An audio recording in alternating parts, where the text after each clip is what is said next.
So the astrology of the week of 9 August 2021 through 15 August 2021. It's all about Mercury this week.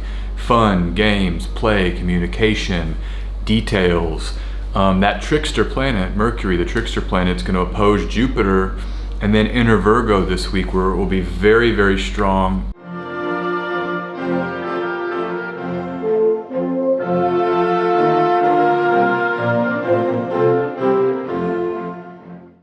So let's get into the charts. Let's get into the week. This is S.J. Anderson, astrologer S.J. Anderson. Very happy to be here.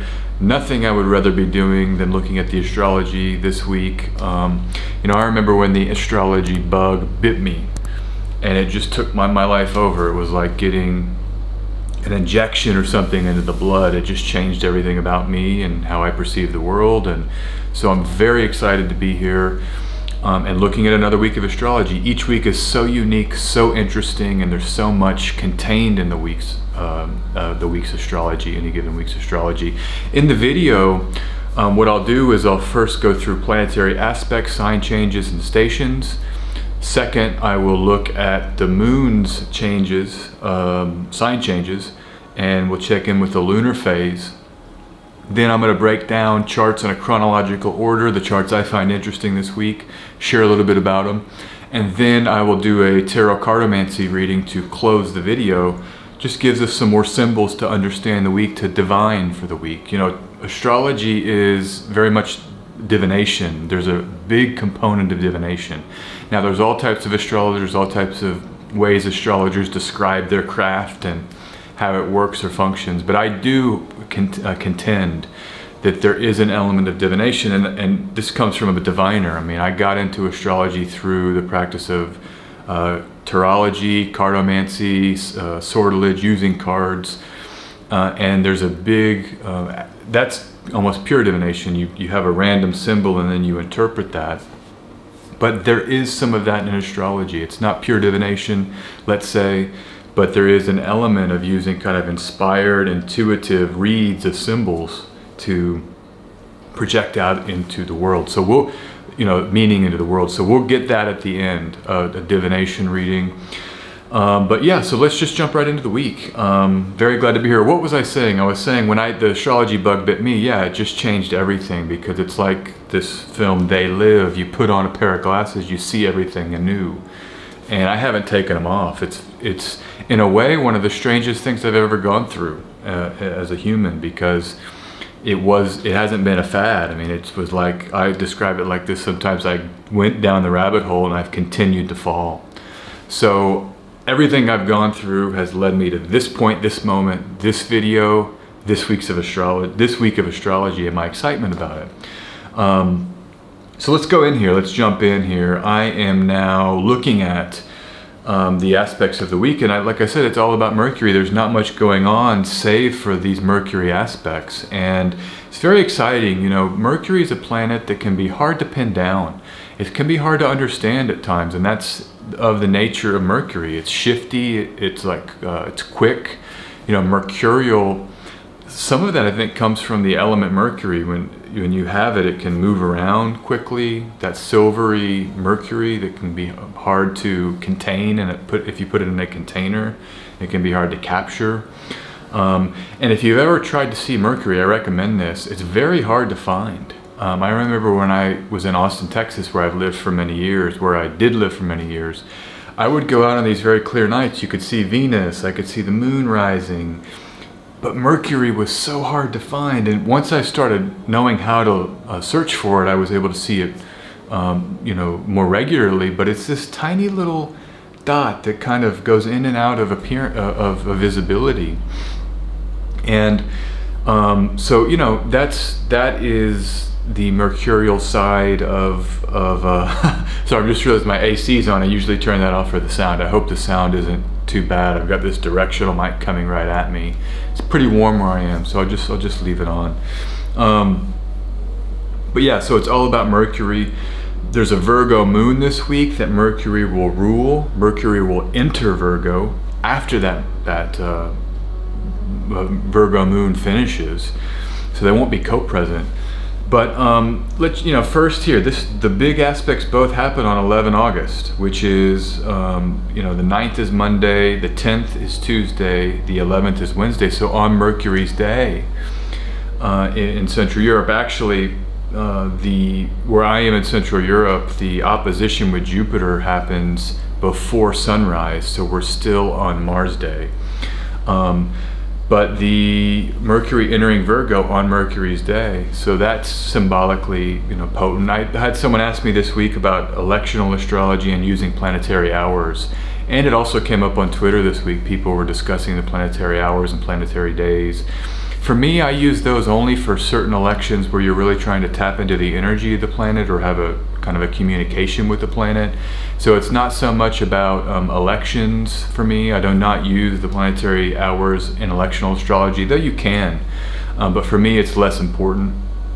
I just see it here as a symbolic kind of synchronistic confirmation that this week is all about Mercury, and it goes back to that divination point I was making earlier in the video. This is how we do divination. We look for confirmations, in the reality, coming back and confirming things. So this tells me it's even more about Mercury, that this is happening on Mercury's day, the entry of Mercury into Virgo.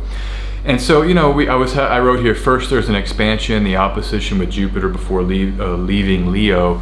When Jupiter touches things, it can make them bigger.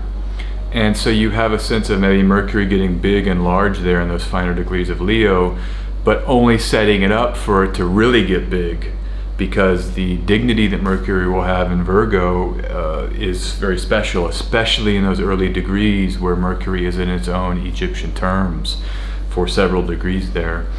And that, so it's all about Mercury this week. And if we think thematically, what is Mercury? Well, it's a lot of things. And in your chart, your individual chart, your Mercury is going to be responsible for certain sectors. So it's hard to, this is another general point about astrology. That's why I like these videos, because I can kind of do some teaching, some general teaching as I go in and out of the points I'm making. But there's what we call natural significations of the planets. Those are what the meanings, the meaning of the planets independent of the layout of the chart. That is to say, where the signs are positioned in the chart and the houses. And then there's the planets, the meaning assigned to planets because of the rulership of the houses in the chart. So in these readings, these kind of collective weekly readings, I am more focused. We can do a reading with Mercury's natural significations, and so that's things like play, fun. It's one of my favorite ones I've been thinking about a lot this week, the signification of games, of childhood. You think about children and they're just out there running loose, and if they're young enough, you can't find them. It's just like I was saying earlier, you can't see Mercury. It's very hard to capture it with the eye. You've got a bunch of like 5, 6, 7, 8, 9-year-olds running around. You got to watch them close, or even young, there's a whole age there where they're just almost not able to be captured. So, and they're usually out having fun, playing games, cutting up. There's mischief. That's another theme of Mercury, trickery. So this is the kind of energy we tap into with Mercury in its own degrees in the zodiac, the Egyptian terms, and then the larger domicile. But there's also things like business and analytics and detail orientation. And I was just tweeting about, I'll show you this here. I brought this to the video just specifically to mention this. We have Venus in Virgo. Mercury will be with Venus, and I've been tweeting a lot about the plant life that I've been out in the city where I am. But this is very much a Venus in Virgo moment here, and that the pruning is a mercurial thing, the detail pruning that it takes to grow these flowers. You ever seen those English gardens? They're highly pruned and very detail orientation in terms of how you make those grow and how you maintain them. That's all Mercury in Virgo. It's maintaining the garden, the skill that's required. And Mars is in Virgo as well. So those three planets will be co-present upon Mercury's entry. That's also the cutting tools, So there's very much a gardening energy in the air, and we're in summer. Mercury is always in Virgo in summer.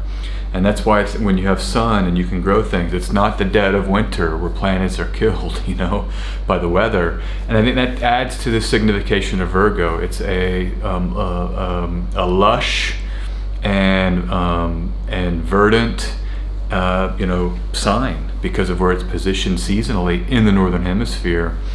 And so, and even in the southern hemisphere, I mean, you can think about what's been growing. There's a certain kind of beauty in winter and a certain need to be with the land in winter. Maybe that will come in for you if you're down there. But let's see here. I'm getting lost here. Let me come back. So that's Wednesday. You have this kind of double whammy. 20 hours after the opposition with Jupiter, Mercury gets very big, and then it comes into Virgo and settles into this lovely, beautiful moment here. I just wanted to point out this is white. The color in ancient astrology, Venus is white. And so we have the perfect Venus in Virgo here. I got this on the street. Someone just came up and said, would you like some flowers? And I said, sure, and I got them. I took it as a sign. This is my Venus and Virgo transit. Okay, so let's move on. That's the week. This is the aspects of the week, and it's all here on midweek. Now, there are some lunar aspects I'm going to talk about in the chronological part of this talk. So this isn't the only thing. Let's go there now to the moon sign changes. You see here we start with the moon in Leo, and we have that Leo new moon that's happening tomorrow, Sunday. I'm recording this on Saturday. And so we'll be in the wake of that Leo new moon, right, as we start this week. Excuse me. And that Leo new moon, it's very nice to have a new moon. It's kicking off a new lunation, a new lunar month. And so we're going to begin the week with that power of growing into this waxing part of the lunation cycle. So I like that to start the week. We're also dealing again with weekends being triggering the fixed axis, which has Saturn there, has Jupiter there, has Mercury and the Sun there, and then the moon there in that new moon. I talked about that in last week's video if you want to revisit that. Remember, a new moon or a full moon, a syzygy, lasts for 2 weeks. And so it sets the energetic tone. And so we're still under the kind of control of that new moon energy, which is a Saturnian new moon. It's a heavy new moon, maybe grief-oriented, preparing for restriction that seems inevitable for the next 2 weeks maybe. And then we have that full moon in Aquarius, so another Saturn-ruled syzygy. So let me just come back here. So we start with that fixed trigger on Monday in this beginning of a waxing phase. Then we get the moon in Virgo without Mercury. The moon will enter Libra about an hour and a half before Mercury comes into Virgo. So they're not sharing a sign, they're not co-present. They'll be averse to each other starting on Monday at about 4:50 in Central Europe, and they'll stay averse to each other until Saturday. So the moon and the Mercury aren't really playing with each other much this week, and that's okay. In the older texts, like Ptolemy talks about personality, you want to look at Mercury and the moon, the body and then the thinking was how you can tell someone's personality. Think about the body as emotion. A lot of modern astrologers, moon is emotion. That's the big key word. I have no problem with that. I mean, mainly because I've experienced in my life the fact that emotion lives in the body, it's felt in the body. When I feel hurt and wounded, I feel a pain in my heart, crying. It's very a visceral and bodily experience. If you've ever broken down, it's very much about the body. So I don't mind moon equal emotion, but just know I think it can be maybe more complicated than that too. The moon's also moving quite fast, and so there's the shiftiness of how we're feeling from one moment to the next, one day to the next. I think that's where we can also get the moon being this constantly changing vehicle, that it mirrors the mental states of humans. Just pay attention. If we had a surveillance video of ourselves, the smiles, the laughs, the curling up in the ball and going to bed, and then we get out of bed in the morning, and all of that stuff, we're constantly moving and changing. Let me come back. Let me try to refocus here and come back here. I have here, so we get this Libra moon.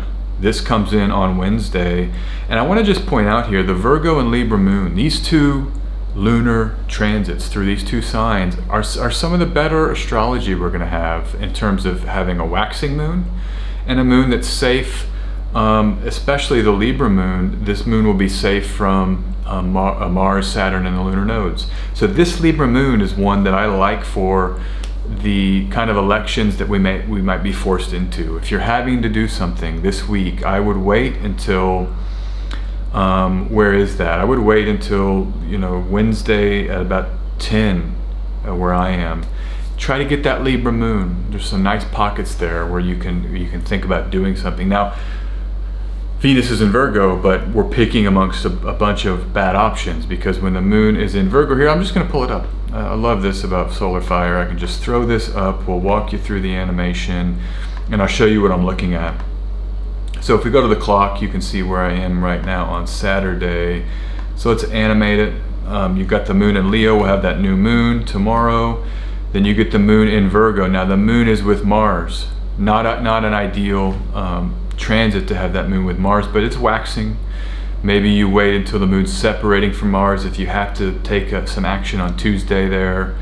Wednesday, you get the moon conjoining Venus by degree. They're pretty far from Mars, so you could do that. I really like the Libra moon better, because and especially during the daytime, if you get this Libra moon during the daytime, because you'll have the Venus in what they call day triplicity rulership. Venus rules earth signs during the daytime via triplicity, and that's why I really brought this plant. This happens at the daytime. You go outside, you can see nature. I was out this week, I put a tweet out. I was out at this big park in the city I'm in, and you can hear the singing of these bugs and the plants and the animals. They're like singing, and the older texts tell us Venus is sweet singing. During the daytime in nature, and even at night, but the daytime, I really felt that singing quality and that Venusian quality, and I can understand why Venus rules these earth signs during the daytime. That's one example. The sun is required to grow plants. That's daytime energy, and it's so beautiful, those flowers. But this Libra moon is one that I like, and you can just try to get it during the day. Would be my and I think it's in one of my it's my transit of the week. We'll get to that in a second. But the main point I brought this up was just to show you how this Libra moon it's safe from Mars, safe from Saturn, safe from the lunar nodes, from an angular relationship to them. We go, as soon as we hit the Scorpio moon, boom, the moon is in its sign of fall. It's square Saturn. And it's really under pressure this weekend. So that Libra moon is the pocket that I would recommend, or late Virgo moon if you have to, when the moon is with Venus. Those are the best moments in the week. And you can see why I break down every video. I like to look at the moon, because you can take a chunk of 7 days and say, where is that pocket where the moon gets sweet? And I've got lived experience with over and over again, those transiting moons that have sweetness and are protected are just the best time to do things and initiate things into their reality. And this is a fundamental principle of electional astrology, going all the way back at the earliest texts we have in the tradition. Protect the moon in the transiting sky. When it's safe, that's when reality can sort of open up. So that's why I always do that. I always pick a transit of the week based on the moon. It's coming from this kind of philosophy, my astrological philosophy. So the other point I just wanted to make, we do not get a Virgo moon co-present with Mercury this round, unfortunately. It's just not in the cards. Remember, Mercury will stay in a sign for about 3 weeks unless it's retrograde. It can stay longer. But when Mercury blows through a sign in 3 weeks, and the moon is a 28-day cycle, you get periods where you don't have the moon and Mercury co-present in a sign. It happens regularly. We don't get that moon in Virgo with Mercury in Virgo, unfortunately. So, all right, let me come back now, and I'm going to shift to, let me make sure I'm sharing the right screen. Let me just do that. Okay, so now let's go to these transits I want to look at in chronological order. The first one is the Wednesday transits. And I want to take a little bit deeper look at the Mercury opposite Jupiter chart. The thing about these two planets, they're currently the planets ruling the nodes. And so not only Mercury and Jupiter have a special relationship independent of that, because they comprise the mutable axis. Mercury rules Gemini, Virgo, Jupiter rules Pisces, Sagittarius. So we're already dealing with mutable energy now. Anytime we have Jupiter and Mercury communicating, it's energy of change, energy of transformations. of dualities, of the kind of contradiction or paradox in the reality. I think about paradox in Jupiter so often because paradox can kick us into these kind of higher level insights about reality. It's like work hard, but also relax and have fun. You need to do both of those to have happiness, and that's a paradox, right? And that's just one that I shot out here in the moment. There's some other better examples of it. What is it? Emptiness is form and form is emptiness. The classic Zen koan from the Heart Sutra.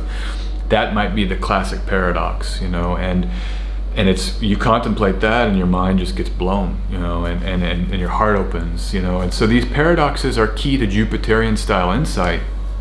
And Mercury is the trickster planet of deceit and lies, and sometimes life will knock you up and invert what you thought you knew.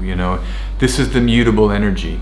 So these are the two mutable planets opposing each other, and like you can see in my chart here, it's a dark red line. I purposely set my aspects in solar fire to get thicker when they're closer, but I love that thick red line. I think about it like the two planets are lined up and there's just an exchange, like an energetic exchange. What movie was I watching? I can't think about. I'm trying to remember. There's a movie scene where it's like people are exchanging energy. Maybe it's Star Wars where they shoot the beams, and then like the Emperor is getting those beams. I think it's I don't want to go off too far on that, but there's the scene in the prequels where the Emperor almost dies, and then he ends up killing Mace Windu, I think is the Samuel L. Jackson character. But it's like a way for two bodies to connect very intensely. That's what an aspect is when it perfects, when it gets very close to perfecting. And so in this case, I just think about Jupiter and Mercury sending their powers back and forth and exchanging very intensely their energies. They're already individually immutable, and now it's like doubling up this mutability. So I'm looking for Wednesday to be a kind of changing, shifting moment where things are not settled, where we're in between two lands or worlds, and it fits, I believe, with the fact that Jupiter entered Aquarius. That's the big outer planet for purposes of the seven traditional. That's the big outer planet transit that we're just now adjusting to, and now we're kind of in between. I feel like summer is getting long in the tooth. And there's a lot of transition. Like as soon as Jupiter came back into Aquarius, a lot of things changed in the reality. Governments announcing policy changes. There's a really stark shift in the energy. I feel like now it's kind of a transition period between this summer pocket and then the kind of waning of the light, the dying of the light, the Dylan Thomas reference there, but the light's dying in the northern hemisphere, and we're kind of in between these two realms, setting up for this kind of intense fall, I think. So that's how I'm reading this. We have the continuation of the Leo Aquarius story, Mercury in Leo here, Jupiter in Aquarius, and that we've been dealing with the same story all summer. So I think this does probably relate to what I just said, that new Leo Aquarius dynamic that changed drastically when Jupiter came back into Aquarius. Now it's this kind of adjusting to the world that's wanting to be born but still quite hasn't been. So the other thing is detailed expressions of ideals. I have here failing or competing with a larger goal.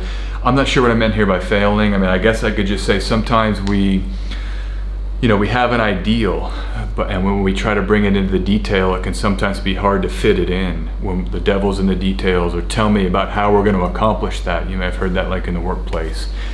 And so this is the kind of oppositional energy that can emerge here. And again, I think it can be very productive. If you have a vision and then you have to go plan it and you can't quite figure out how to do it, maybe you go back to the vision board.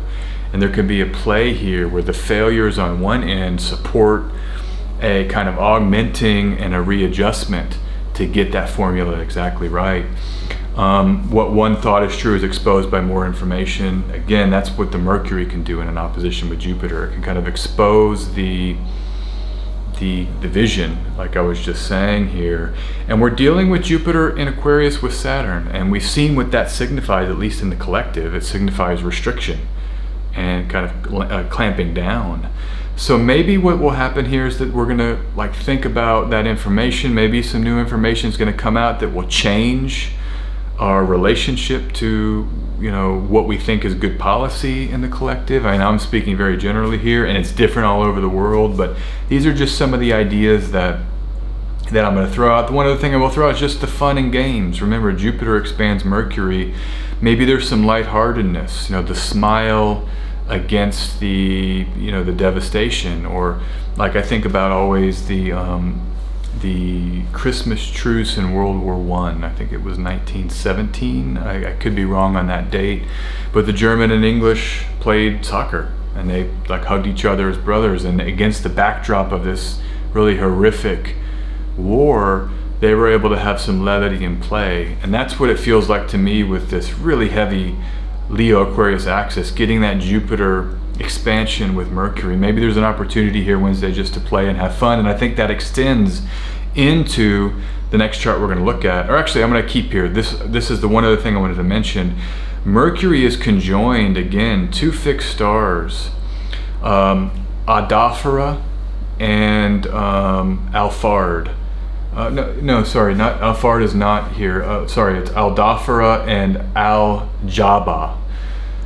Those two fixed stars in the Leo constellation. So again, it's a heavy dose of the constellation Leo, the Lion Leo. You get that ferocity that can sometimes be implied here with the Leo energy, where you're able to pounce and defend the tribe, and just being a very kind of ferocious figure. On the, you know, the Sahara, on the there's a word I'm looking for, but you know, on the landscape, the lion is very fierce. You can read Manilius. I quoted him in some recent videos, but the idea here is that there's a kind of regalness and a fierceness and ability to kind of strike. This power of these fixed stars filtering through Mercury, I think it does, if we go back to what I was saying here, that detailed expressions maybe can kind of compete with that larger goal or expose that larger goal. Look for something fierce here. You know, maybe information's going to come out. Maybe this could be like memes or some kind of viral information that is like attacking the structure the system's trying to install. Something like this may come out. And even in your personal life, like what information can you lead with if you're having interpersonal disputes, or you know, you're struggling with your own fixed story right now. Maybe there's some mercurial analysis or detailed information that you can kind of lead with as your weapon. That's how I think these fixed stars can sort of embolden Mercury in this opposition. So let me move through here. The next chart is this 11th August 2021, later in the day here, 11:57, right before midnight where I am. Mercury comes into Virgo. I've already talked a lot about this, but I just want to say these terms, I think it's about the first 7 degrees here, are the power degrees. That's my translation, by the way, of the ancient Greek. I'm going to be writing my article. I'm into my article, by the way. I'm not sure when it'll be out, hopefully by the end of this year. But in that article, I'll be sharing that. You've heard it here first. Power degrees. That's my translation of terms. And I don't have the Greek, I forgot the Greek word exactly, but the power degrees of Mercury in Virgo are the Egyptian terms of the bounds. So Mercury has this doubling up of power here for these first 7 degrees. And it'll happen this week, I believe, all this week. I think by the end of the week, we get Mercury in... so I'm looking at a Saturday chart here. I think that Mercury will blaze through those 7 degrees this week. So you'll be able to enjoy, starting on Wednesday, this very emboldened Mercury. Let's come back. Where am I? The other thing about Mercury this week, and I didn't mention that yet until now, it makes an appearance, which means that it becomes visible. It comes out from that 15-degree range from the sun. And so that's another huge part of giving a planet power, is when we can see it again in the sky. And so Mercury has now been purified. It went station direct, and then now it's moving forward. It went back under the beams, so it's completed this kind of now it's in that old phase, that older mature phase of its cycle with the sun, of its phase with the sun. And you'll now get this Mercury direct or retrograde station in Libra later. I think that's September, October. But you have this kind of older phase of Mercury, and so it's cool to have that when Mercury is very strong in Virgo and moving fast, because it gives us an even more kind of a mature ability here with the lessons of this last Mercury retrograde, the completion, the moving forward of Mercury, and now we can kind of use that experience here in this final phase before Mercury gets reborn again and goes back in the underworld. So that's the other thing I wanted to say, is additionally powerful because of that. Try to find it, try to see it in the sky. If you have a clear sky where you are, you might see that little twinkling Mercury. It's beautiful. So then this is the final thing, Mercury. So not only when it opposes Jupiter does Mercury have this kind of fierce energy from those 6 stars in the Leo constellation, but right as it enters Virgo, it instantly is applying to make a conjunction with Mars, and it's co-present with Mars very close. Mars being so in the 9th degree of Virgo here, and it gives it an additional fierce edge to this very powerful Virgo Mercury. Excuse me, you get, I was thinking here, thinking, analysis related to conflict. So maybe you're dealing with conflict right now. I know a lot of people are confronted with, we're all collectively confronted with huge challenges in the collective. Just open up your news. It's just a heavy duty challenge, okay? And Mercury, remember, is medical and stuff. It's medical technology, medical knowledge and information. Mars is, can be treatments, medical treatments, and that's what the world is under, this kind of pressure with debates around medical treatments and social policy. I mean, that is the hot button issue. And I think, I suspect that this week will continue with very heated debates about who gets cut out and removed from society, who's allowed into society, the response to those policies, and the anger of the population, the anger of the people that, it's both, we're in a situation where everybody's angry at everybody else. And I was tweeting this week about the North Node in Gemini, South Node in Sagittarius. This is that Jupiter-Mercury axis. And I was making that point earlier, then I left it. But this is, I think, where we see that polarization. It's like people feel very strongly, that's Jupiter, that's Sagittarius. They want to kind of implement that into the world. They say this is the sign of fanaticism. A Sagittarius can be. America has a Sagittarius rising in the Sibley chart. It's the sign of kind of fanatic beliefs, and so I think we're seeing that, and then Gemini is the double body sign. So we kind of split into a dichotomy of information, and then there's this fanaticism around it. And I'm trying I have opinions on it. There's no doubt about that. But my thing is, I've really been trying to build bridges. I want to try to bring people together, particularly in the astrology community. I'm worried that this stuff is going to break us and separate us. And I just don't want it to be that way. I want us to kind of come together in a place of mutual respect and sort of hold the line together. But it's real hard, because even in the astrology community, there's hard beliefs and differences. I had a poll, I think 2 or 3 weeks ago, about conferences and how are we going to run conferences where people want to segregate or separate groups based on medical interventions, and it was about 50-50. So it just shows you the kind of challenges we're facing in the collective. Again, I think it has to do with this nodal transit. But just to come back to the transit this week, Mercury, Mars coming together, that's, I think, going to exacerbate and make us even more impassioned around these issues. Power struggles, passions, etc. So look for that. And in your own life, this is time to maybe communicate with power to people, maybe to ground. Even, remember, Mercury's a night sign. It's about like getting this stuff grown. It's a night sex sign. So it takes time to grow these. You have to wait and have patience. You can't force this stuff out. There's a natural flow to how life emerges.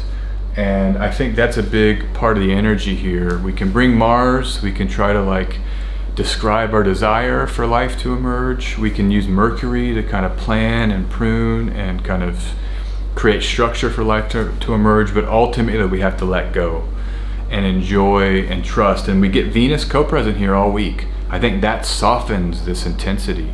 When Venus leaves Virgo, I'm a little more concerned about, I think, some of that exacerbation. Now Venus will be strong in Libra, and that's all next week. That's next week's video. Let me not get too far ahead of myself. All right, let's keep going here. The next slide, Friday, 6/22, in Tirana, where I am. The transit of the week. We get the moon in Libra waxing. I also talked about this a little bit earlier, got ahead of myself. This is why I like it. The moon is averse to Mars. No hard aspects to Mars. No hard aspects to the nodes. It's the sextile trine relationship to the lunar nodes. No hard aspects to Saturn. It's a trine relationship to Saturn. Venus has ruler Venus has day triplicity rulership, like I've been speaking about. This is the chart where I am that I like. You can get a Capricorn rising, the moon in the 10th house, Venus in the 9th house, and this is a daytime chart. I love this chart because the moon is closely applying to Jupiter, to that trine in Aquarius. So if you try to get this moon close to Jupiter in these later degrees, in the Egyptian terms of Venus, ruled by Venus, this is a lot of benefic energy for this moon, and it's safe from the difficult planets. So, you know, Venus is averse, of course. Maybe there's some misfiring. You don't have that direct support from the ruler, but if you get it close to Jupiter, you get that additional support that maybe can, if not replace, at least somewhat augment the lack of Venusian support via aspect.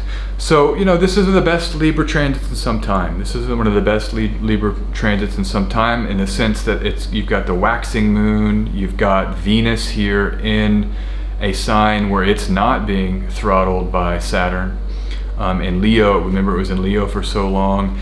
And this is really preparation for next month, when Venus comes into Libra, and there's some really good elections, in my view, for some of the sweetest elections we've had for Libra. And all of you Libra risings, all of you Libra placements, get excited about this next month and about August and September.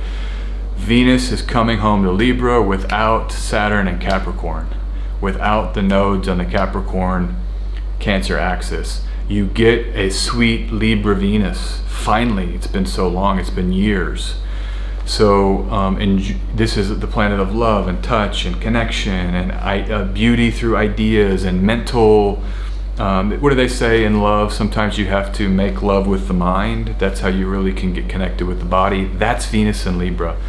We get some sweet, sweet, sweetness with that, but it's a preview here. It's a real preview here, and I'm very excited. You can feel it. You can tell my energy. I'm very, very excited. This is that preview transit. So enjoy that. Now this is the moment here on Saturday, 14 August, about a day after my transit of the week. The moon will spend about an hour, it's like, I think an hour, a little over an hour, maybe an hour and a half, enclosed between Saturn and Mars. This moon, it's already challenged in Scorpio. Now it has to separate from a square to Saturn and Aquarius and apply to this sextile to Mars and Virgo. This moon is under pressure. And I think this weekend, again, unfortunately, is the one where we have this fixed sign pressure. And I find it it's not lost on me that so much of the social sphere has been restricted with rules and regulations. I mean, if you try to go out, I'm seeing people canceling concert tickets online because they don't, feel comfortable or safe, or because they don't want to comply with regulations. Again, both sides are so-called of this moment we're in are affected, where the fun style things that we think about on weekends are not going as planned. They're very much under pressure, and you can see that. How many videos have I been talking about the fixed signs on the weekends creating problems? I have a friend here where I am. She and her fiance or husband, they were going to come back here. The rules changed on them, and they couldn't do it. She was able to come. He had to fly back to Germany. So, and these are, vacations, weekend activities are all hampered right now. We get that again. And I just wanted to, this is the final point I'm going to make to conclude the weekly astrology, but you have here another example of how we can use the lunar mansions to inform the significations of the signs. Lunar Mansion 18, Al-Kalb, This is where the moon will be here in the 10th degree of Scorpio, under heavy pressure and closed between the malefics. Look at this. This is lunarium.com, my favorite website when I deal with lunar mansions. Very user-friendly, quoting scholars. Excellent, excellent, excellent. Look at what it says. This lunar mansion is not good for almost anything. So you can capture the significations of a sign. And that has to do with the moon being in fall in Scorpio. But the things that it is good for, building, farming, treatment of the stomach, and exposing enemies, but particularly building and exposing enemies, those are martial themes. Those are actually scorpionic significations that are good. You know, building, anytime you have Mars, you're thinking about the movement of building things and tools and that exertion. But this exposure of enemies is also very scorpionic. I mean, it's the depths, it's the secrets, it's the kind of way we can deploy action to separate with Mars. And so if there's enemies, may be the wrong term here, but just dealing with conflict. I mean, that's a Scorpio thing. This like deep-seated, fixed sign conflict that we work with Scorpio. That's what Scorpio is good for. So one of the things it's good for. So, you know, you can see here, the moon is under pressure. I would say, there was a quote from Warnock, I don't have it here, but he basically says, don't do anything. Do not do anything. I'm thinking here on Saturday, where I am 6, 7, I'll probably be sleeping, maybe have a reading, but I'm gonna wind down and just rest. The other thing here is, so in North America, about noon, maybe you want to stay in just until the afternoon or in the evening. This is a tough transit. So, okay, that is your weekly astrology, ending on a kind of a sour note for the weekend, but maybe this reading will turn us to some more positive symbols. It's all positive. It's always positive. You know, I believe in love as the engine of survival. The divine spark is in each one of us, and we can experience the beauty of life in every moment. So it's always positive. Let's get the tarot cards to add value here. That was the weekly astrology. Now is the weekly tarot. Boom. First card is, oh, sorry about that. First card is, let me get it up here. First card is the 3 of Diamonds. Love this card. Mars and Capricorn. I just went on that little rant about Mars being building, Mars ruling Scorpio, and the building and the construction. This is maybe the quintessential builder placement. You've got the Earth sign, ruled by Saturn, which is structure and effort over a longer period of time. And then you've got Mars here, with Saturn. I call this a synthesis card, but Mars is the more passionate short-term exertion of power to build. Saturn is the consistent longer-term effort. When you combine those energies, you can see how so-called malefic planets become very positive, very beneficial. I was just reading Rhetorius the Egyptian earlier for the article I'm working on, and he's very clear in there. When planets have dignity, he calls it in their chariots, they become good energies. And as a reader, of course, we work with the so-called malefic planets. We work with Mars and Saturn. They have so much to offer us in the nativity. So this, I think, we're talking about the recent past here. You know, I'm wondering, and this is an Earth sign. I mean, we can go a lot here. I mean, maybe the Mars and Virgo transit I haven't talked much about. I've been kind of excluding Virgo a little bit because it's not where the action is happening on that Leo Aquarius axis. But thinking about Mars and Virgo, maybe we should just give it a little bit more credit here about the power that it can bring in your Earth life and your home life. Remember, Earth signs are home. They're ruled by Venus and the Moon by triplicity. They're the home environment. The plants can just be a metaphor, but thinking about your home space, you know, what are you building or constructing? How can you deploy the Mars to kind of clean up and reorient your physical environment right now? Build, really build. Synthesis, I like this notion because it's sort of, the environment is so much about kind of synthesizing objects and working with the multiplicity of objects in a space, so that there's function in the flow of daily life. And that is what I'm going to go with here, this Mars and Virgo transit. And let's enjoy it, because remember, Mars was in Leo, opposite Saturn. Then we get the Virgo Mars that is cooled down. It kind of helps us contain Mars and deploy it, just like with Mars in Capricorn. Similarly, and remember, Mars is the supporting triplicity ruler of Earth signs. So Mars does have an affinity with these Earth signs, including Virgo. But then the other thing I was going to say is that Mars comes into Libra, its sign of exile. So this Virgo Mars is kind of a special Mars for our summer. That Mars in Libra has a whole lot of stuff happening to it. It conjoins the Sun. It's going to be, so there's some unique things happening this year with Mars in Libra that can kind of empower it in a way, but it's going to be a warm sign, a day sign, and Mars will be in exile. This Virgo Mars is a sweet energy to get some stuff done and organize some stuff around the house. Okay, that's that reading. Let's get the second card, Tarot of Marseille, God deck. Okay, we get the final card in the God deck. This is the Knight of Earth, the Earth Knight, which would be the Knight of Diamonds.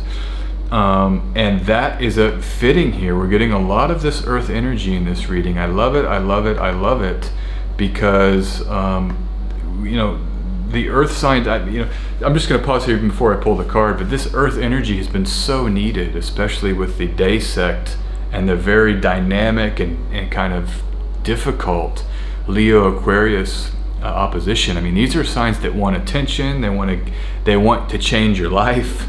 Leo and Aquarius, they're very much oriented to getting things done, and they both have these strong wills, and we see that in our reality right now with all the drama and all the things that we're going through. That earth energy is such an energy where we can kind of maybe take a break from that. Remember, Virgo is averse to Leo Aquarius, so there's this kind of special pocket with this Virgo energy and this earth energy.